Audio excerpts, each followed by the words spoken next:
your grandpa, Major A.K. Menon.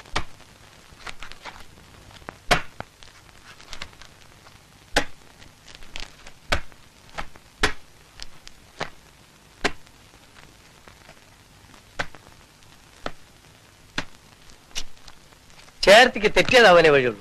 ദേ നീ എന്റെ കയ്യിൽ നിന്ന് വാങ്ങിക്കും. എടാ പൊന്നൂസേ, കരഞ്ഞുമേന്റെ മുഖം എന്റെ മനസ്സിൽ പച്ച പിടിച്ച് കിടക്കുക. വെളുത്ത് ചുമന്ന് കോലമുടി, കൊച്ചിങ്കളെ പോലുള്ള മുഖവും, നീണ്ടും മെലിഞ്ഞൊരു സുന്ദരൻ. നേര് പറയാലോ, അയാൾക്ക് 20 വയസ്സുള്ളപ്പോ എനിക്കൊരു 14 കാണും. ഈ ഞാൻ പോലും എത്രയോ വട്ടം അയാളെ കണ്ണിമ വെട്ടാതെ നോക്കി നിന്നിട്ടുണ്ടെന്ന് എനിക്കറിയോ? ഉദിച്ചു വരുന്നൊരു സൂര്യനായിരുന്നു. ഇയാളെന്തോന്ന് റബ്ബർ പന്ത് പോലെയുള്ള ഒരു മോന്തിയും കറുത്ത് കരിവാളിച്ച്. കറുത്തത് പട്ടാളത്തിലായതുകൊണ്ടാ. അതെന്താ? വെളുത്തവരാരും പട്ടാളത്തിലില്ലേ? അങ്ങനല്ല, പട്ടാളത്ത് പോലെ ഏത് വെളുത്തോനും ഒന്ന് കറക്കും. അതെങ്ങനെ? ഈ ബോംബൊക്കെ പൊട്ടി വെടിമരുന്ന് ദേഹത്തായ മനുഷ്യൻ കറുത്തു പോവില്ലേ? പിന്നെ ഇപ്പൊ ഈ കുവൈത്ത് യുദ്ധം കഴിഞ്ഞ് വരുന്ന മലയാളികളെ കണ്ടാലറിയാം, മുഴുവൻ കറുപ്പാ. അത് ശരി. എന്തിന് കുവൈത്ത്? നമ്മളെ തൃശ്ശൂർ പൂരം കഴിഞ്ഞ ഒരു 5-6 മാസത്തേക്ക് തൃശ്ശൂർക്കാർ മുഴുവൻ കറുത്തു പോകാറുണ്ടല്ലോ, വെടിമരുന്നേറ്റിട്ടാ. ഈ ഞാൻ തന്നെ ഇത്രയും കറക്കാൻ കാരണം പെരുന്നാളിന്റെ ഉത്സവത്തിന്റെ ഒക്കെ വെടിക്കെട്ട് കാരണ. എന്തോ എനിക്കറിയാൻ മേല. എന്തായാലും ഈ മനുഷ്യൻ മുത്തച്ഛനും കിത്തച്ഛനും ഒന്നും അല്ല. എന്റെ ചേർത്തി, ആ അടിയോടി അനന്തം വക്കീൽ അയാളെ തലകും വിലകും വിസ്തരിച്ചില്ലേ? പോലീസിനും വക്കീലിനും ഒന്നിച്ച് പറ്റിക്കാൻ ഈ ലോകത്ത് ഒരുത്തനും സാധ്യമല്ല. ഏതവനും പറ്റിക്കാൻ കഴിവുള്ള ഏതോ യമലോക പെരട്ടിയവൻ. തിളയ്ക്കുന്ന വെളിച്ചെണ്ണയിൽ കൈമുക്കി ഞാൻ പറയാം, അയാളല്ല ഇയാള്, ഇയാളല്ല അയാള്. പിന്നെ എന്തൊക്കെയാണ് കുഞ്ഞമ്മ വിശേഷങ്ങള്? ഞങ്ങളൊരു സിനിമ കഥ പറഞ്ഞുകൊണ്ടിരിക്കുകയായിരുന്നു. യമലോകപ്പെരട്ട മനസ്സിലായി. പിന്നെ കുഞ്ഞമ്മേ, അവറാച്ചന് എന്തായിരുന്നു അസുഖം? ഏതാ പ്രാച്ചൻ? ഏതവറാച്ചനോ? എനിക്കും കുഞ്ഞമ്മയ്ക്കും വേണ്ടപ്പെട്ടവരായിട്ട് എത്ര അവറാച്ചന്മാരുണ്ട്. കാട്ടുപ്പാടത്തെ അവറാച്ചൻ, അമ്മച്ചി നമ്മുടെ അപ്പച്ചൻ.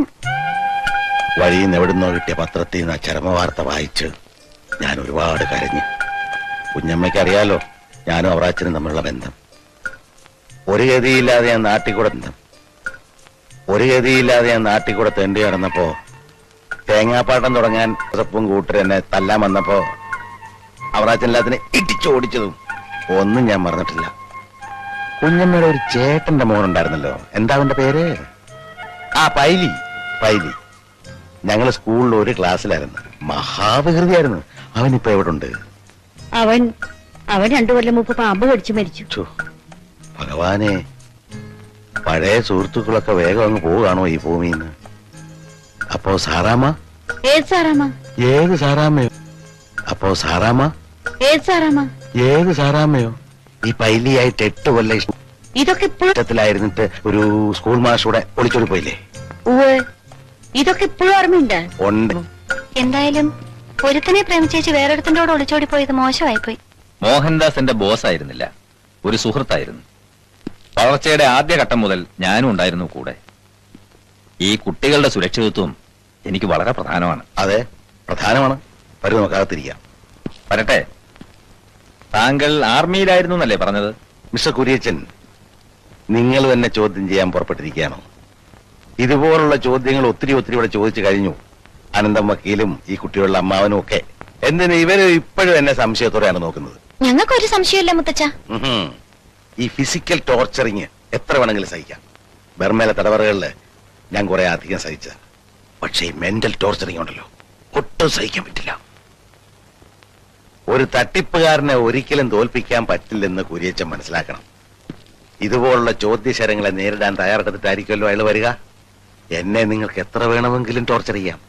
എന്താണ് അറിയേണ്ടത്? അല്ലെങ്കിൽ ഞാൻ തന്നെ പറയാം. ഞാൻ ആർമിയിലായിരുന്നു, ജമ്മുവിൽ, കേണൽ മൽഹോത്ര റെജിമെന്റിൽ. പരമവീരേക്കരം നേടിയ മൽഹോത്രയെ കുറിച്ച് കേട്ടിട്ടുണ്ടായിരിക്കും. 62-ലെ വാറിന് ഞാൻ സിയാച്ചിൻ മേഖലയിലായിരുന്നു. വാഹനങ്ങളും എന്തിന് ടാങ്കുകൾ പോലും തോറ്റുമടങ്ങുന്ന സിയാച്ചിൻ. വെടിയുണ്ടയേറ്റിട്ടല്ല, തണുപ്പ് കൊണ്ടാണ് അവിടെ ആളുകൾ മരിക്കുക. ഗുരുബച്ചൻ സിംഗും ബൻഷിറാമും ഞാനും ഒരുവിധം പിടിച്ചു നിന്നു. ശത്രുക്കൾക്ക് ബർമയുമായ എന്തോ രഹസ്യധാരണകൾ ഉണ്ടായിരുന്നു. അതിർത്തി വിസിറ്റ് ചെയ്യാൻ വന്ന ഒരു ബർമീസ് മേധാവിയെയും സംഘത്തെയും ഞങ്ങൾ പതിയിരുന്ന് ആക്രമിച്ചു. എത്ര പേർ മരിച്ചു എന്നറിയില്ല. ബൻഷിറാമും ഗുരുബച്ചൻ സിംഗും. ബോധം വീണപ്പോ ഞാൻ ജയിലിലായിരുന്നു. ദിവസങ്ങൾ എത്രയായെന്നോ മാസങ്ങൾ എത്രയായെന്നോ ഒരു കണക്കുമില്ല. കിടക്കുന്നത് ബർമയിലാണെന്ന് അറിഞ്ഞത് പോലും 13 വർഷങ്ങൾക്ക് ശേഷമായിരുന്നു. ഇതുവരെ ഇവിടെ ആരെയും കാണിച്ചിട്ടില്ലാത്ത ഒരു കാര്യം ഞാൻ കുര്യച്ചനെ കാണിച്ചു. അവസാനമായി ഞാൻ ഈ നാട്ടിൽ നിന്ന് പോയപ്പോ കൂടെ കൊണ്ടുപോയതാണിത്.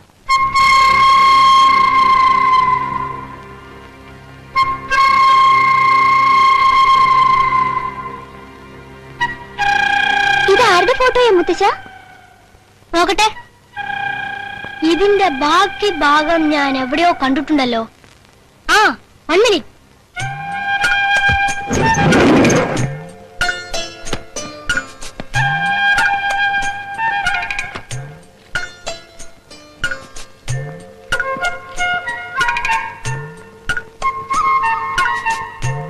മൈ ഗുഡ്നസ്, അത് തന്നെ. ഓ, ഇതിന്റെ ബാക്കി കഷ്ണം ഇപ്പോഴും ഇതിനകത്തുണ്ടോ? ഇതാരാണെന്നറിയാവോ മിസ്റ്റർ കുര്യച്ചൻ? എന്റെ മകൻ, ഈ കുഞ്ഞുങ്ങളുടെ അച്ഛൻ. ഇത്രയും കാലം വെയിലത്തും മഴയത്തും മഞ്ഞത്തും എന്റെ ഹൃദയത്തോട് ഞാനിത് ചേർത്ത് വെച്ചു.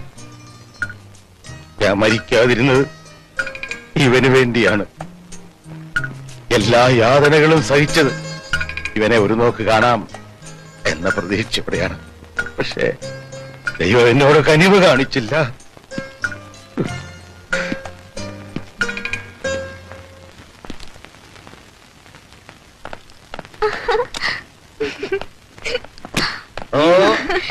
കലക്കി അങ്കിൾ, കലക്കി. അങ്കിളല്ല, മുത്തശ്ശൻ. ആ, മുത്തച്ഛൻ. എല്ലാവരും ഞെട്ടിപ്പോയി. പറഞ്ഞതൊക്കെ ശരിയാണെന്നേ തോന്നൂ. എന്ത് നാച്ചുറൽ ആക്ടിങ്. എന്നാലും ഇത്ര ബ്യൂട്ടിഫുൾ ആയി എങ്ങനെ കരയാൻ പറ്റി? അതെനിക്ക് തന്നെ അറിയാൻ പാടില്ല. പറഞ്ഞു വന്നപ്പോ പറയുന്നൊക്കെ സത്യം തോന്നുന്നു. ഈ കഥാപാത്രമായിട്ട് ജീവിക്കുക എന്നൊക്കെ കേട്ടില്ലേ? നമ്മുടെ SI ഉണ്ടല്ലോ, പന്തം കണ്ട പെരിച്ചാഴിയെ പോലെ അതേ നിപ്പ. ഇനിയുണ്ടല്ലോ അങ്കിൾ. അങ്കിൾ അല്ലെന്നേ, മുത്തച്ഛൻ. അതെ മുത്തച്ഛ, ഒന്നും നോക്കാനില്ല. ഇനി എല്ലാരെയും ഗെറ്റ് ഔട്ട് അടിച്ചാ മതി. അതെങ്ങനെ? വക്കീലെങ്കിൽ നമ്മുടെ ഫാമിലി ഫ്രണ്ട് അല്ലേ, അങ്ങനെ ആരെയും ഹേർട്ട് ചെയ്യാൻ പാടില്ല. അത് ശരിയാ. മാത്രമല്ല പിടിച്ചിറക്കി വിട്ടാ പിന്നെയും തിരിച്ചു വരും. ഈ റബ്ബർ പന്ത് അവർക്ക് തന്നെ തോന്നണം ഒരു പരിപ്പ് കൂടെ വേകില്ലെന്ന്. ചോയ ഒഴിഞ്ഞു പോയാ പിന്നെ തിരിച്ചു വരികയില്ല.